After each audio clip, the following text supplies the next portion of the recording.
Welcome to Mysteries, Myths, and Legends. I'm Taylor. I'm Savannah. And happy December, everybody. Happy December. We're getting into the holiday spirit. Mm-hmm. Except Taylor is being a little bit of a Grinch over here. No big surprise. But If you guys have ever listened to our podcast, any other December we've ever had it, I am just not a big fan of the holidays. I'm a hater. yeah, see, I'm the one who's called out for being a hater, but now it's Taylor's turn. She's a hater. Yeah, no, I am. I'm a big hater of the holidays. Ready for them to be over, but I mean, I like getting off work, I guess. Exactly. That's it. It's fine. Look forward to that. I could work. It's fine. She said, mm-mm. I'm a hater. What can I say? There's nothing that's ever going to change my mind about it, I don't think. Okay. Well, but I haven't decorated yet, so maybe decorating will help. I mean, it does. We'll see. We don't even put our Christmas tree in the living room. It's like it goes in Evie's room. Oh, really? Yeah. Okay. Because we just don't have a lot of room in the living room to put it, so. Yeah. Yeah. Mm-hmm. So, yeah, but it'll be cute when we get it down from the attic. I don't want to have to crawl up there. That's another thing. See, I have to get a real tree. So. No. Mm-mm. We had some animals and some trees prior. That was horrifying. And they're expensive. But I saw that they put the trees out. Yeah. See, I usually get them at Food Lion, and they're cheap from there. So. They are cheap, and they're good from there. Yeah. So, I don't... I haven't seen them at Food Lion. Yeah, I've looked at a tree farm or two, looked at prices and stuff. And they're expensive. That's so expensive. But yeah, just at Food Lion at the grocery store, it's just... Yeah, they're the best. That's the best, yeah. Because I don't need, a huge one either. My house isn't big. So. No need. So anyway. Yeah. Yeah. Well, this past weekend, I was in Charlotte, North Carolina, celebrating my friend's birthday, and we decided that we were going to do an escape room. Oh, fun. I'm not going to say the place. Okay. But I have horrendous. It was horrible. Oh, no. It was so bad, it was so bad that it's just funny now. Oh, my God. Did you, get stuck? You're like, we can't get through this. Yeah. But it was even worse than that. Because I went with, it was me and a group of 4 other people. So it was 5 of us total. Okay. The whole room, it was Pirate's Curse. Oh. By the way, I got the Pirate's Curse, guys. I'm cursed forever. From that. Oh, God. Okay. That's actually true. Okay. Okay. Yeah, we did not get out. There were 3 rooms inside the escape room. Mm-hmm. So up front, it only looked like 2, but then it was 3. So anyway, we make it through the first room in 5 minutes. Also, that room said it was made for 2 to 10 people. There was 5 of us. Honey, there was no room. Oh, God. There could not have been one more person in there. Right. Not until we opened up the second room, at least. Okay. Yeah. It was horrible. Anyway. They're like, yeah, you guys can fit 10 people. You guys can squeeze. Come on. Yeah. No. And then, anyway, we get to the second room, and all of us are working on different stuff. We finish everything until there's literally one single clue. Okay. That we cannot solve. Okay. We cannot solve because, we had to look at pictures of ships that were, lit up with a light behind it. Right. And basically we had to be able to distinguish the colors. And they were so bad quality that we couldn't tell which was white, blue, purple. And so we couldn't literally solve it. And of course, when we first went in there, we were like, okay, do you guys do hints? Because, some places have different rules. And they were like, oh, it's up to you. But we have unlimited hints, however many you want. If you don't want any, we won't give you any. And we were like, oh, no, please give us hints. We don't want to be stuck too long. So, of course, obviously, we had hit the button for the hints once we had realized we were completely stuck. And they were automatically generated. Oh, my God. On the television screen. Now, anytime me and you have done it, it's a real person, talking through either a camera or a walkie-talkie. Yeah, because they're watching what you're doing, and they know what you're stuck on. Exactly. Here's the thing. Our person was not watching us. And we thought maybe they were. And then once we realized that they weren't, because the clues that they were giving us on the TV screen were things that we had already solved. And we were like, we've already done that. And so it gets to a point where we were just sitting there holding the button. Yeah. Okay, and so our tour, whatever person, leader, whatever, host, I think is what it's called, came in, and they were like, so what part are you guys stuck on? We were like, huh? Like, you tell me, girl, what you talking about? And so we sat in there for probably 2-3 minutes, and this person is just like, well, you guys know. You guys got it. You guys can solve it. And we were like, no, we literally have no idea. And they were like, no. You guys can do it. You guys can do it. So that was their hint. We were like... Their hint was, you got it. We were like, no. I don't think you understand. We've been stuck on this for 15 minutes. We have 20 minutes left. Like, we don't got it. And the way that the host did not even know how to... Like, they could not tell us how to solve it. They literally looked at Dina and they were like, it's secret. Just type in secret. Oh my gosh. We were like, no, that's not what we wanted, man. We wanted to know how to... the answer. Yeah, we did not want the answer. We wanted to know how to do it. So then we just skip that whole thing, which was like a huge part of the escape room. And then finally make it into the last room. The tour, whatever, host leaves. And don't hear from them ever again. Spoiler alert. We were in there for 20 more minutes. We got stuck again. Okay. Eventually. But the thing is, we were doing it right. Right. We figured out. Because once we eventually... Let me explain.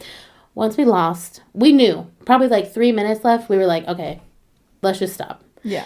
And honestly, we should have just left. Because it was insane. But... We just stood in there so sad. We just felt so stupid. I can't even describe to you how stupid this made us feel. But like, because we just hadn't pieced it together in our minds that they were not watching us this whole time. Yeah. We were like, wow, we must be really so stupid. And we felt so defeated and our brains hurt. We were starving because our dinner was after the escape room. Yeah. And our host comes in and was like, did you guys have fun? And we were like... like, did you like, how are you guys doing? And we were like... Really, like, we were so angry. Like, none of us could even say anything. Yeah. We were just like, and she was like, so do you guys want to take a picture? And we were like, yeah, I guess we can take a picture. Oh my God. And the picture is just so hilarious because it's so fake. Like, you can see on all of our faces, we're like forcing the hardest smile you could ever see. It was just so funny. Yeah. That's just crazy to me because the ones this just makes the escape rooms that we've been to in Wilmington seem let me tell you what much better. I'm not going to name that one, but let me tell you the exit games in Wilmington, North Carolina is the best escape room. They watch every move. They literally record it. They sent it to us because it was really hilarious, that one we did. And and they watch you and it's like it's almost like a safety thing. Like, they should be watching, They right? definitely should be watching. Like, they definitely are supposed to be watching. Yeah, so it was just a whole event. And it was so sad because I hadn't done an escape room in so long and we were all so excited. Yeah. And honestly, I will give them this. The room itself was, like, really cool. Like, the look of it. Like, and they were rated, like, the highest. We did figure out why. Why? They allegedly... were paying to hide their bad reviews because when you go look at it, it's only 5-star reviews and like 0 all the rest of them until you click lowest reviews, and then suddenly all of this same exact story is being told through all these reviews. And so we just didn't even see that when we booked it the night before. So next time you guys book an escape room, maybe check the lowest reviews and see what's popping with that, because they kind of know what's going on. But so, okay, so you guys were doing the puzzle right? Oh, yeah, let me explain that. So, had it wrong? Yeah, so once our host came back in and she obviously explained what we had to do left that we didn't do.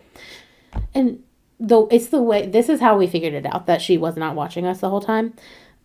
Literally, she walks in and she was like, I had this like thing, I had a magnet, basically it looked like a wheel that you would steer a ship with.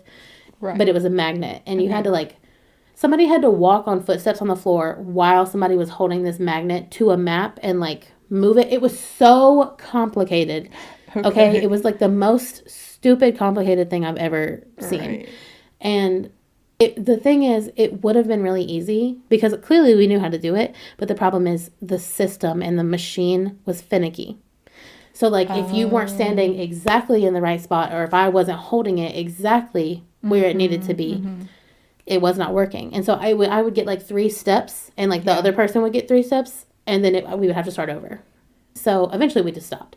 And she walks in and she was like, well, did you guys open up the secret left compartment and find the wheel magnet? And I was like, yes, girl, I have it in my hand.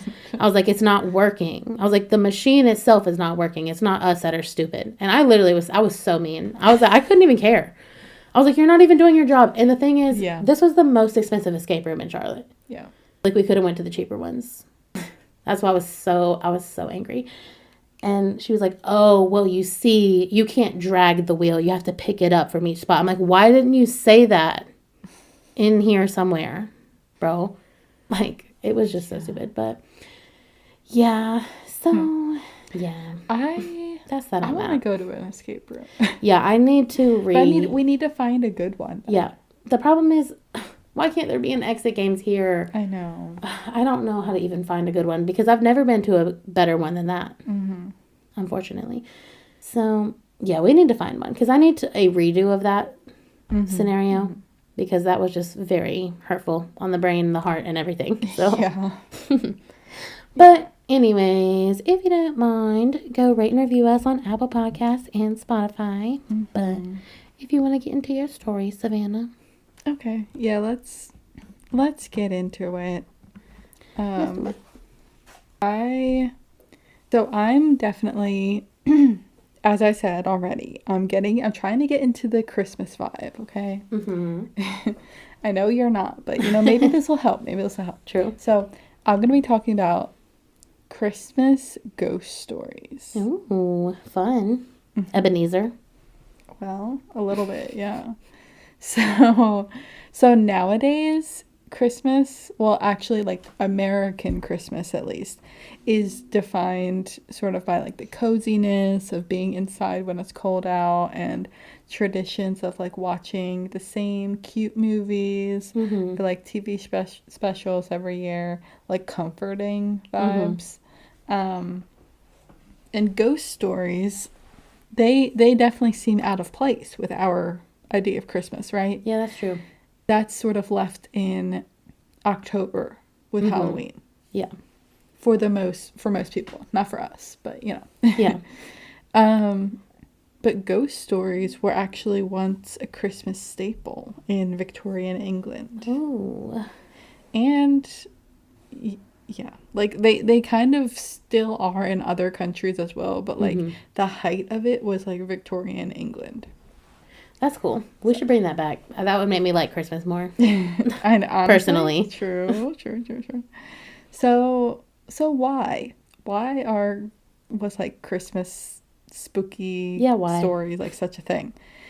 So if you really think about it, like, you take away the cozy, comforting feeling of Christmas, right? You're sort of left with the cold and dark month of December. Yeah, that's why I hate it. Yeah, but like, it has the Christmas vibe to it. Yeah, but I hate Christmas too. So it's just like double bad. Girl, whatever. I do like the lights though. They're pretty. That's what I'm saying. That's what I mean. The lights. Okay, well, it's pretty. Okay. Well, basically, it's like December into January and like, side note, I've definitely already said this before, but January is probably my least favorite month. Because it is just December, but without Christmas. Yeah. So it's like, see, horrible. Like, everybody in my family was born in January, so like, we always have a reason to celebrate in January, so that's why I'm fine with January. See, that's how I feel about December. How it's like, you're celebrating, and then you get into January and it's like cold, nothing to celebrate. Yeah. Yeah. Also, the season around the winter solstice is, transition and change. The weather kind of just provokes stories about spooky things in different countries and cultures all over the world. People have always told scary stories at this time. Which makes sense. Like, you does. picture sitting around a fire when it's dark and cold. Yeah, that's the perfect time for a ghost story. Months. Exactly, yeah. If you're listening from Australia, sorry, this is not for you. Australia is like, guys, we are literally at the beach getting sunburned right now. I know, yeah. This is just the rest of the world where it's cold. Well, I mean, I guess there are some other places that it isn't cold. Yeah. You know, wherever Christmas is cold, that's where... Yeah. That's what I'm talking about today. Yeah. So, and also... It also gave people something to do during the long, dark evenings before electricity. Mm-hmm. Like, if you think about, oh my God, how miserable it would have been without electricity during this time of year. Oh, like, no, I think no. we've talked about this before as well. Yeah, because we have. I just hate it. No. Oh, the way I would never survive. Me either. Oh, absolutely not. If I can't at least watch some movies or, like, consume myself doing other things like with technology, there's no way. Literally, if I didn't have electricity, what time does the sun go down? 5 p.m. I would be in bed. Probably before. I'd be in bed at 5 p.m. and like, what would I do with my day? Nothing. No. No. That would be horrible. But yeah, they got to at least look forward to, okay, guys, like, we're gonna sit around the fire and tell stories. Okay? Yeah, that would be fun. Yeah. So, and in Victorian England, this telling stories, it was already an oral tradition for like centuries at this point. Like, just, it always was a tradition. But then it started becoming more of a trend in a way, because the steam-powered printing press was invented. Oh. And then it made written word more widely available. So people would like pass down the stories by like just saying them, but now they could write them down and, sell stories or like, just write down stories and read them that way. So whole families would sit around and read these stories together. So fun. Yeah, that's fun. One story that defined this time that you definitely know, and you even said it, kind of, A Christmas Carol. Yes. By Charles Dickens was written in 1843. Dang, that's crazy. Freaking long ago. I don't think I realized it was that old. It's old. He actually wrote a few other Christmas novellas that were like several featuring ghosts. Mm-hmm. I love that for him. To define the time. Yeah. And he kind of shaped Christmas literature in general to make themes about forgiveness and reunion during the holiday season, but also ghosts. So he's so mean. Yeah. The ghost stories did make their way to America, but it didn't really catch on here. Boo, we're so boring. I know. And when I tell you like why, let me just save that for a minute. So A Christmas Carol was actually a bestseller in the US, but probably only because Charles Dickens was like a really big author and everyone was reading his stuff, but not necessarily because it's like a ghost Christmas story. Yeah. Because he was actually like the most famous author in the world at that time. But yeah, American Christmas stories were more sweet and less ghostly. And that's like the same for today. I think that's maybe why I hate it so much. Well, yeah. I like the dark and the scary, obviously. That's why we're here. So it was also probably, so this is the reason. Actually, let me ask you, why do you think that America did not really like the ghost stories? Oh, Savannah, I already know what you're going to say. Is it because Christmas is about the birth of baby Jesus and that's satanic? No, actually, it's not. Oh. That's not. I mean, that's not, I wasn't going to say it in those words, but actually now that I think about it. She said, well. It's because of America's attitude towards magic and superstitions. Yeah, being of the devil. You're right. I didn't really even have right in here the devil, but you're actually totally right. Yeah. Because like if you bring in witch hunts that happened here, I mean they did happen in other places too. But I don't know. We went really hard on the witches here. Yeah. And they took like magic and superstitions like really seriously. Yeah. And people still do. Here. Yeah, they do. It's actually crazy. Yeah. So guys, we're not evil. Exactly. Like if you think about all of that, like it just does not mix well with stories of ghosts and like magic around this time. No. Also, you think about the people who were moving to the U.S. Not all of the people who moved to the U.S., but a lot of them were moving to sort of leave the past behind. Mm-hmm. Yeah. So even if they grew up hearing ghost stories around Christmas, they were not going to bring them back because they're like sort of starting a new life and have new beliefs. So see, here's my stance on this. Why are people like, they don't want like ghost magic or anything like that, but they're fine with like, let's make this season about Santa Claus magic, about this man who flies. That just came later. I know, but I'm like, it's both magic.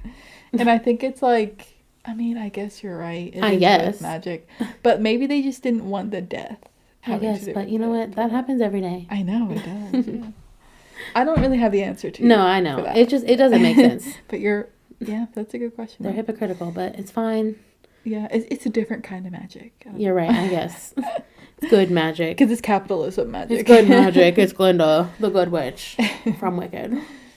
No, actually, though, maybe it is capitalism. Because probably is. Oh, it is. I mean, bringing products to you. I mean, come on. You know, you got to buy them. Got to buy them all. The U.S. loves capitalism. Oh, it is capitalism. That's really the answer for everything. Yeah. So, okay. Where was I? So, ghosts also, like, in America, got established as more of a Halloween thing. And they kind of just got left in October, like I said before. And it was hard for people to combine them when it was so separated, I guess. And yeah, like in other countries, in like other European countries, it's still common to tell Christmas ghost stories. So maybe we should just bring it over here. Yeah? Yeah, we can start it this year. So yeah, of course there is the story A Christmas Carol, but we're not going to focus on that story for the rest of what I have to talk about. I'm going to go through another popular Christmas story, The Mistletoe Bride. Ooh. Mm-hmm. So this one's actually believed to come from a tragic real death of someone. Rest in peace. Yeah. So, I mean, is that true?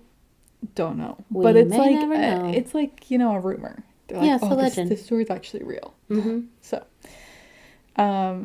yeah, this story takes place at the Bramshill House in Hampshire, England. Hampshire. The story goes that Lord Lavelle and his bride-to-be were going to get married around Christmas. Both of their families had come for the wedding, and everyone was at the big estate. They had this huge mansion. So they were all there at the house, hanging out. And one night, they came up with a game to pass the time. So here's the game. The bride was supposed to go hide somewhere in the huge mansion, and the groomsmen were going to go find her. Mm-hmm. That sounds like a bad idea, but okay. So a game of hide and seek, but like one person's hiding and everyone else is finding. Can I also just say that this is literally the plot to one of my favorite movies, Ready or Not, that I was telling you that you need to watch just a couple weeks ago. Well, that's literally the plot. Anyway. Yeah. Oh, I did. Actually, I think I saw the trailer for that. Yeah. Probably. It's a good one. I recommend. Yeah.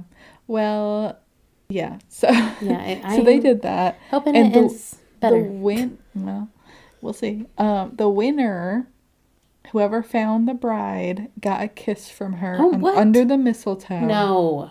Just like a little kiss. It's like a playful, on like her whatever. Wedding night. It's just like a night or two before the wedding. Like the husband's like the. I mean, okay. He's like the groom. He's like, it's fine. Like it's just a game. you know? Yeah, sure. Sure. They're not married yet. Okay, Taylor. Okay. Oh, you're right. Sorry. They're single. So anyway, she went off to go hide. And of course they're like, waiting a second to make sure she has a spot. Yeah. And then they go to look for her. Then I'm scared. after a few minutes, no one had found her yet. And they kept looking and it turned into hours. Oh my God, she hid in a really good spot. Yeah, no one could find her. Oh, okay. And then the hours turned into days. No. And then months. Oh my God. What? Okay, they were not looking good. Or she hid really good. I don't know. Yeah. I mean, a huge mansion, there's got to be little, spots. Okay, but days. Why are they not still looking? And then years. Oh my God, years. Yeah, they never found her. What? Wait, hold on. No. She had to just leave. She was like, you know what? This ain't my man. He would never let me kiss his groomsmen. Just like I thought. Just like I thought. You were trying to gaslight me. I was like, no, that's crazy. I hope she got out. I hope she's not still in there somewhere hiding. Got trapped. So, Lord Lavelle, he was heartbroken because he's like, we can't find her. And, eventually, it's been years at this point. He's like, okay, I'm going to move on and marry someone else. Okay, that's also very suspicious. It's been years. Yeah, but now I'm like, did they do something to her? I hope not. But that's also suspicious. So, he moved on. He has a whole family, grows up, has a family, kids, and then they have kids. And one day, 50 years after they played this game, he has his grandchildren over, and then they decide to play a game of hide and seek. Shut up right now. Mansion. Why would he do that? Honestly, true. I'd be do not ever play that. Because in the same place? That's no. Yeah. And so they're playing hide and seek. The stress that is in my heart right now. It's in the same big mansion. They end up stumbling into a secret closet in the upstairs room. No. And in there, they found an old wooden chest that was sealed shut. No. This is so bad. And it was, shut. They had to pry it open because it was stuck. Oh, God. And then they open it, and there's the bride.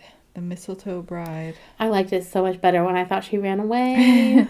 She got stuck when she was playing. No, that's actually my biggest fear. I actually have gotten stuck playing hide and seek before, and it scared me so bad that I won't get into anything close anymore.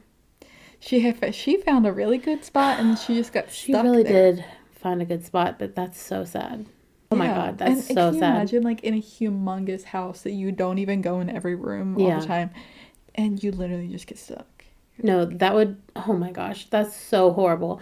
Because, she was panicking when she realized she couldn't get out of there. Mm-hmm. Oh, no. Plus, she was in a secret closet in a box. She wasn't just in a box. Exactly. Dang, that's horrible. So, the ghost of the mistletoe bride, she is seen at the house around Christmas time.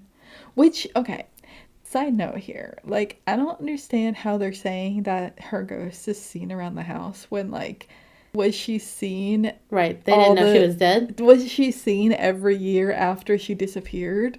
Right. And they were just or is it just after she was found? Yeah. Suspicious. I don't know there.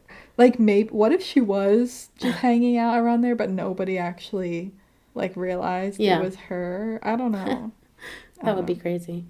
That's so sad. But anyway, apparently she comes around Christmas time, and that's it. She disappears for the rest of the year. And she is moving through the halls at night, calling for someone to find her. Oh my gosh, stop. That's so sad. That's so sad. I hope that one's not true. I know. There are rumors that it's true, but I didn't really find anything solid with proof. I definitely feel like that's easily true. It definitely happens. I know. But, yeah. It's horrible. Yeah, well, that's the story of the Mistletoe Bride, and that is one of the popular Christmas stories people would tell. That's a good story, though. It is like, I mean, not for her, but it's a so yeah, creative like one. that's the kind of vibe, like literal ghost stories. We need that. We need to bring that back ASAP. I know. Yeah. So yeah. Well, yeah, that's what we're gonna bring back the tradition. We're bringing the tradition of ghost stories to America. Yeah, and everywhere else, even though they never lost it. Well, yeah, that was a really good story. That shook. I really loved 5 minutes ago when I thought she just ran away. That was a great time in my life. Well, I guess I will tell you your first Christmas ghost story today. And funny enough, it does have a lot to do with your story. Oh, really? Not even, it's not Christmas themed at all. Oh. But it's just a ghost story. And it's close to Christmas. So, yeah. I am going to tell you the legend of Banff Springs Hotel. Have you ever heard of Banff?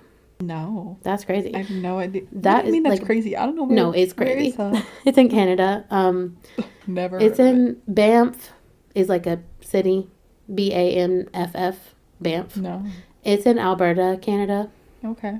That's so crazy that you. Okay. Wow. I was gonna say, literally, Banff is one of like the top places that I'm trying to visit in my life. It's so beautiful, Savannah. Okay. It's like glaciers and ginormous snowy mountains, and it's like unreal. I'll have to show you pictures after. Okay. It's gorgeous. But yeah, that is where this really haunted hotel is. Fun fact. Also, there's the Banff, what's it called? Like movie festival. Is that what it's called? Okay. Never heard of it. Yeah, it's really famous. Like a lot of really good movies come out of that too. And like documentaries and stuff. Okay. Yeah. Well, crazy. I'll have to show you after we get done. But yeah, I will absolutely be visiting Banff one day. So, hopefully this hotel is included in that because I think I have to. Mm-hmm.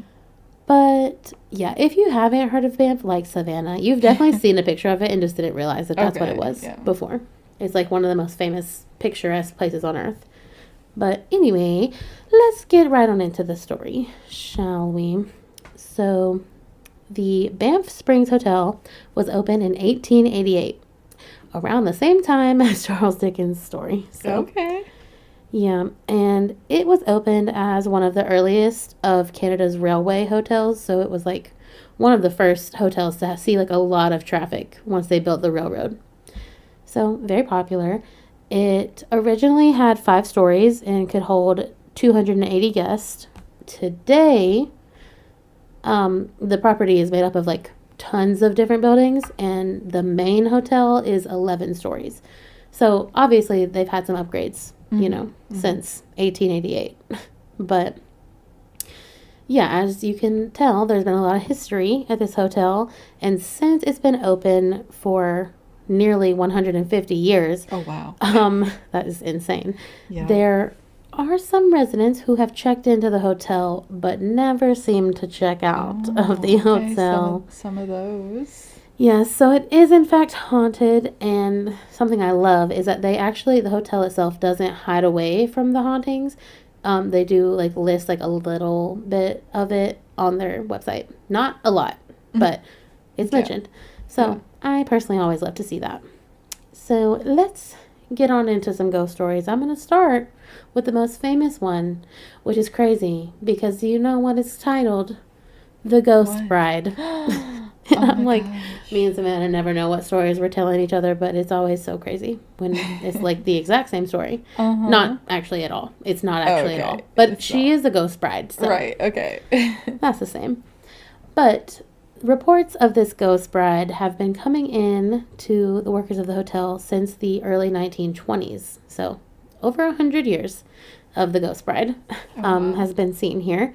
According to legend, a young couple decided to get married at the lovely Banff Springs Hotel. Like I said, it's the most beautiful place I've ever seen. So who wouldn't literally want to get married up there? The bride obviously was wearing her wedding dress and heels, and she was making her way down the hotel's main staircase when something randomly startled her and she fell down the stairs, unfortunately, to her death. Oh, no. Yeah, so some stories differ as to like what actually scared her to make her fall down the stairs. Some people say that her heel got caught in the banister and so like she fell and but others, and I would say mostly what I saw was that people insist that a candle light flickered on her dress and like caught on fire. Oh my like God. a little bit, and so that's what scared her, and that she was like trying to put it out, and that's how she fell. Oh my God, that's So traumatic. that's so traumatic. Yeah. So it's really sad, and obviously that is a horrible way and horrible timing to die. Not that it's ever a good time to die, but right before your wedding is just horrendous. Right, yeah. Yeah. So ever since the day that she died, people have been reporting seeing a veiled figure gliding down that staircase in what seems to be a nice dress. So, yeah, and apparently this apparition with the veil that people see can also be seen in the ballroom upstairs, and that is actually where they planned on having their wedding reception. No. So, like the party after the wedding, that's where they would have been dancing. So, it's very heartbreaking, but people say that she is just trying to have her first dance with her husband on that floor. It's so sad. It's so sad. But she never does anything super mean or super scary to the guests, so she's just a little sweetie pie. Aww. It's so sad. But yeah, and nobody seems to know her name either, so they just call her the Ghost Bride, which I think is even more sad. Like, we should know her name. Yeah. Especially because this next ghost I'm going to tell you about, we do know his name. And I really feel like it's probably just because she was a woman. That's the reason why we don't know her name. Yes, so moving on to another ghost. There is said to be the ghost of a man named Sam Macaulay. And Sam was an old Scotsman that worked as a bellman in the 1960s and 70s at the hotel. And apparently Sam died in 1975, but since then his spirit has been seen at the hotel. Like every single day. Like every single day.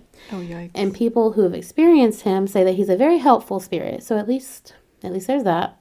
Most of the stories all seem to involve him, like, helping in some type of way. So, that's nice of Sam.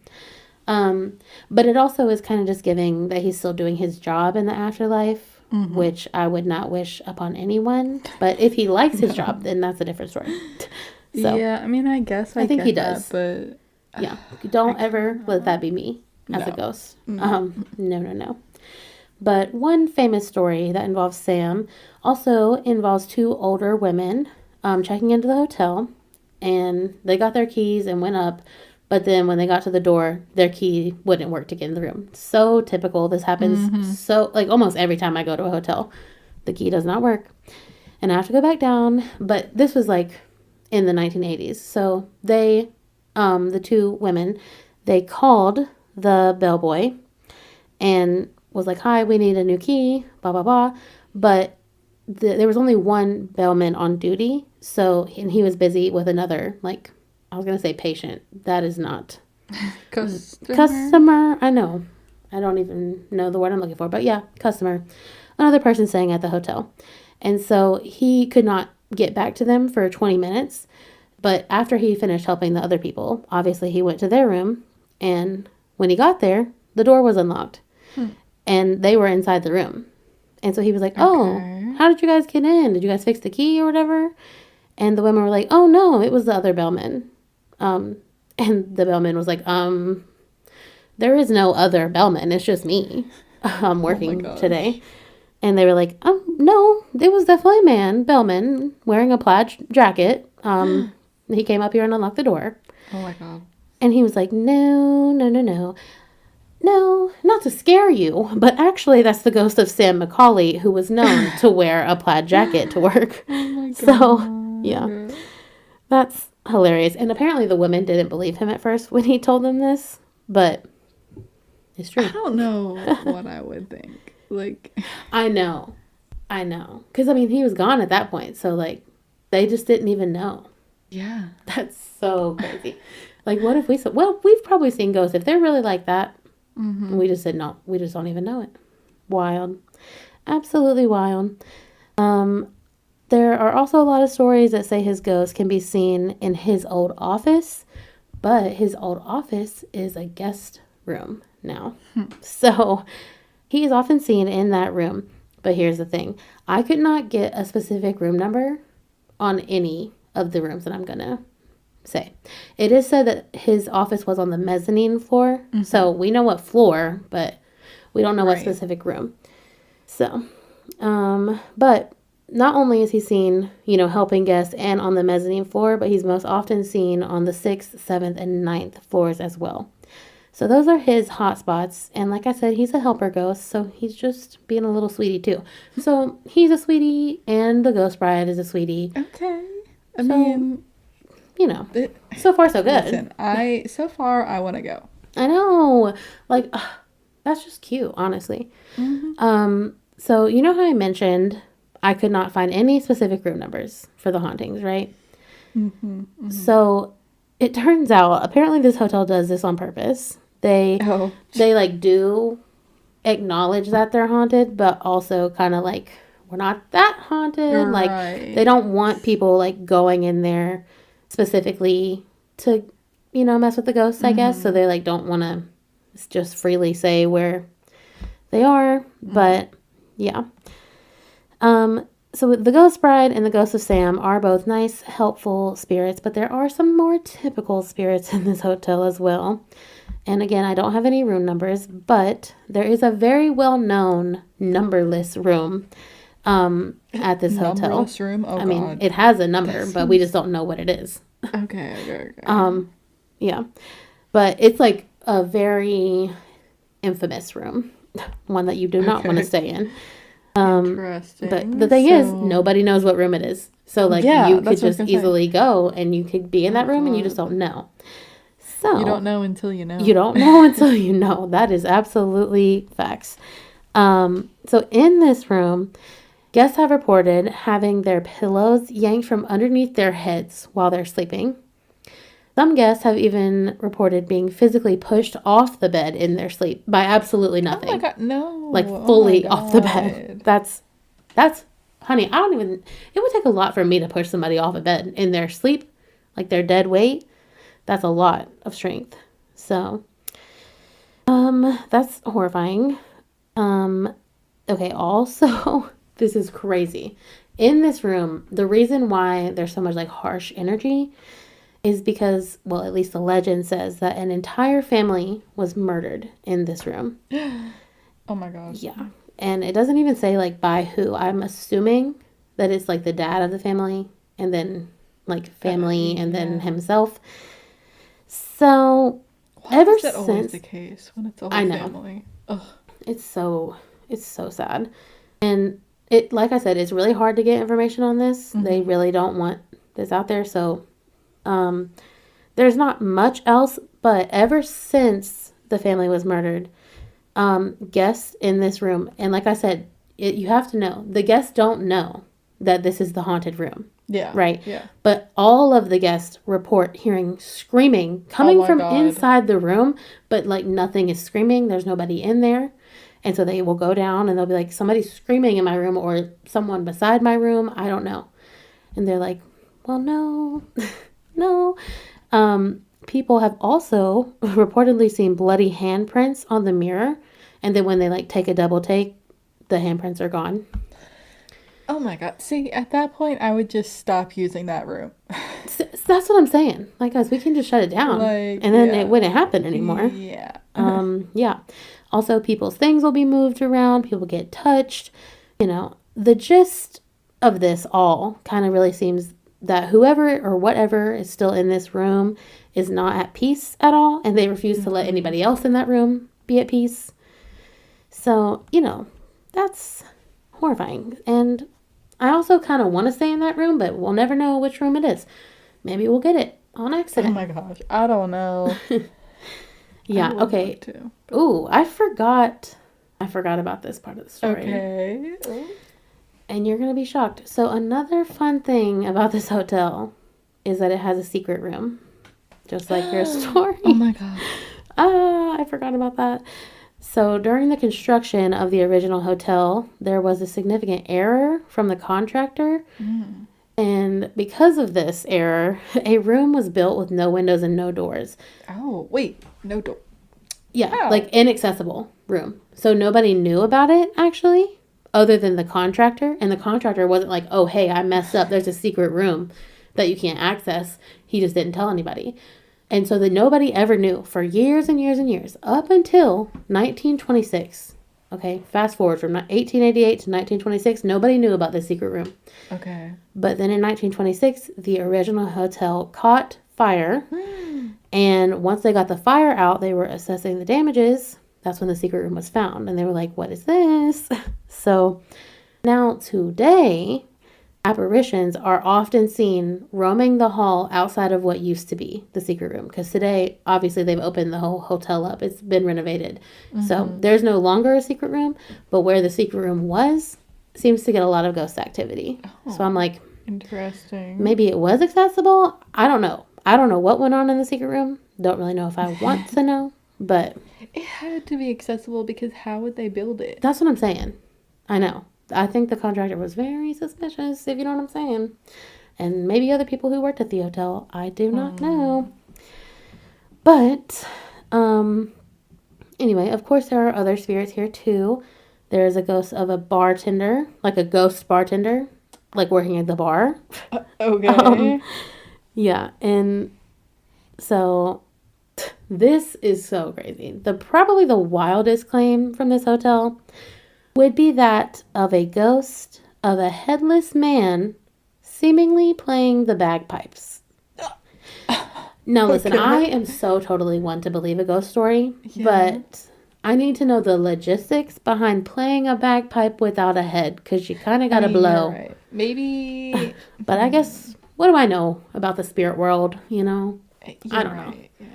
I don't know. But I don't know. That would really scare me if I saw, like, a headless person playing the bagpipes. I don't know how. Yeah, how would that work? I don't know. But I guess we don't know ghost math, ghost rules. We don't have the handbook for the recently deceased yet. Yeah, no, you're right. You're right. So I don't know, but it would be kind of cool. In that scene, like I just picture like an old hotel with a headless man playing the bagpipes. Yeah, it's coming straight out of a Scooby-Doo movie in my brain. Kind of. So I love that. But as I said, this hotel is still in operation today. I'm sure it's literally always busy year-round just due to the area that it's located in. But like I mentioned, they don't really shy away too much from being haunted. In fact, they do put on a ghost tour every year during the week of Halloween. Only 1 week. But that's cool. And of course, we do have the skeptics who say that all these stories were made up. And some people do kind of believe that it was made up by the previous staff. And I guess that's possible, but it's way less fun. So we're not going to believe the skeptics. Yeah. But yeah, that is the legend of the Banff Springs Hotel.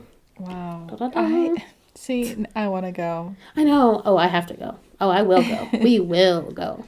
I have to show you Banff too. Yeah. We'll post pictures of it, obviously, on our Instagram. So go check that out.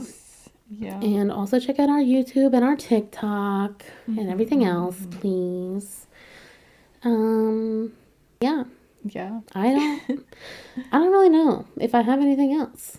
I don't think I have anything else either. Just looking forward to the holiday season.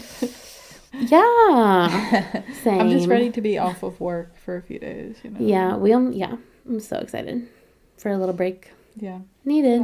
But anyway. Love that. I'm really excited for the new year.